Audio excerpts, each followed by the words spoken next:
It's Thursday, August 3rd, 2023, and I'm Dave Sobel. 3 things to know today. AI in healthcare, sweeping gains in breast cancer detection rates. The government considers yearly subscriptions to cut SaaS costs, and Microsoft pulls the plug on managed desktop service. This is the business of tech.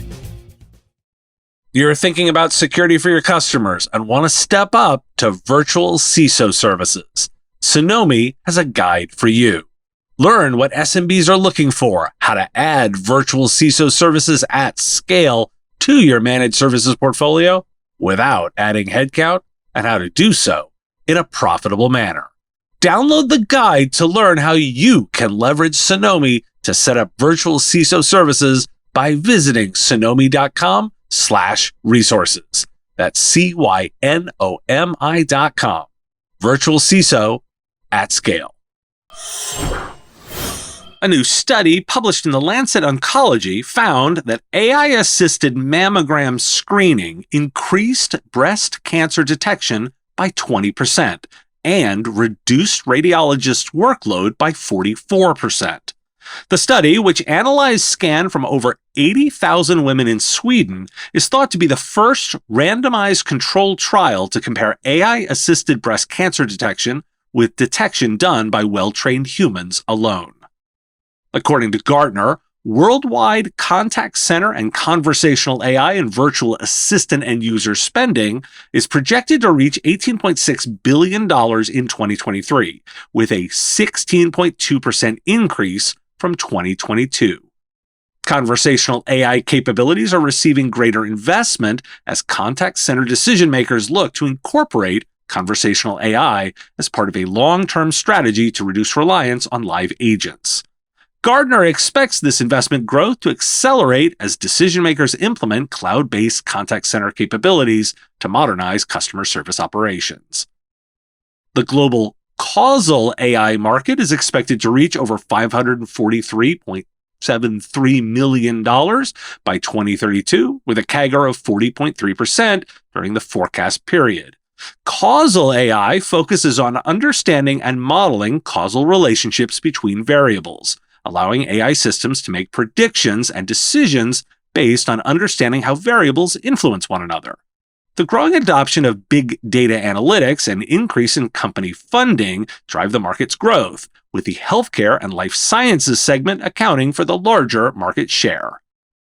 A recent IDC report found that 2/3 of technology executives are concerned about generative AI implementation's consequences, including bias and disinformation.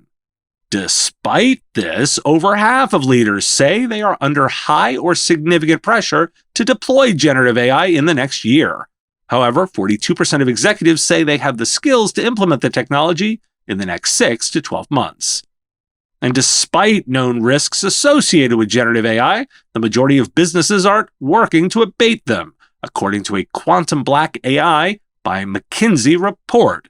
Over half of the respondents cited inaccuracy and cybersecurity as risks with generative AI, yet just 1/3 are working to curb security risks, and slightly fewer are addressing inaccuracies.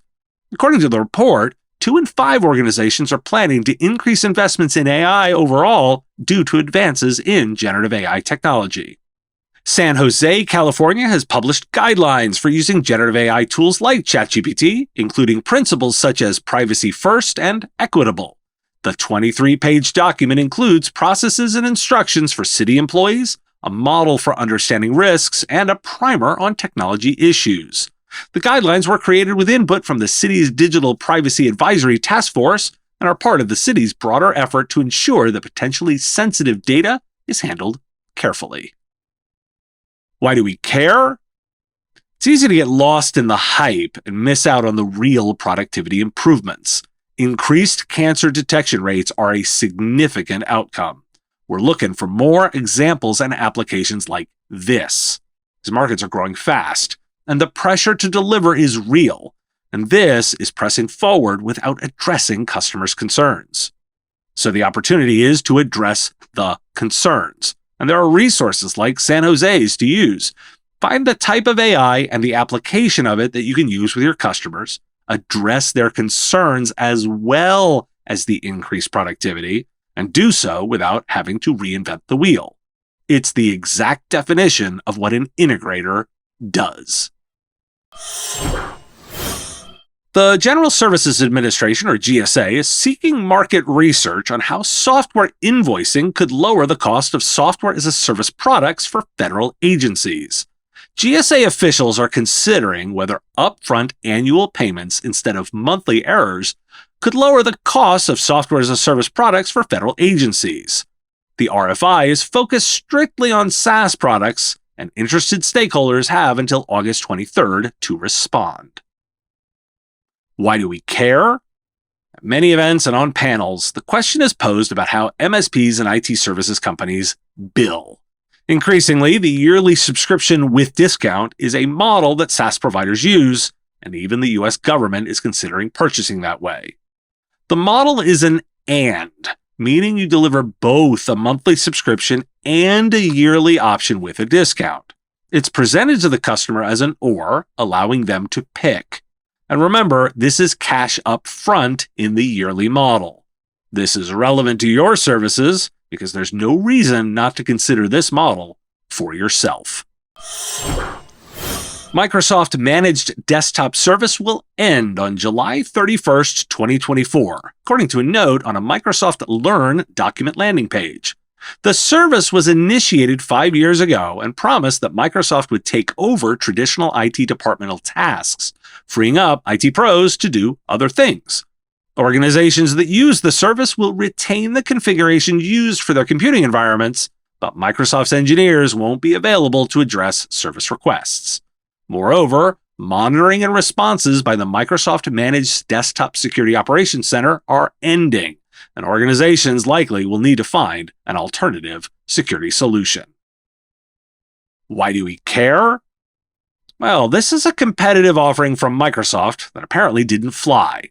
Tactically, pick up any of those customers because they believe in outsourcing. Notably, Microsoft is not moving these customers to their new offering that we just covered on the show related to Microsoft 365. That's odd. I think moving customers to a newer solution, if you're interested in acquiring this kind of work, would be a savvy move for Microsoft. It could be a matter of one portion of the company not talking to another, or it could indicate a different reason to do this work. Maybe Microsoft does this to acquire enough customers to understand the problems for its product builds. Are you struggling to hire top talent for your MSP?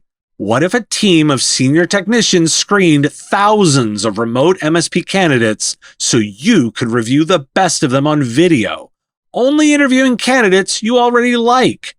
Support Adventure handles your recruiting, HR, and onboarding needs, hiring only the best English-speaking talent from around the world. Make a remote team that works hard for you and fits your company's culture. Check out supportadventure.com/MSP Radio to learn more.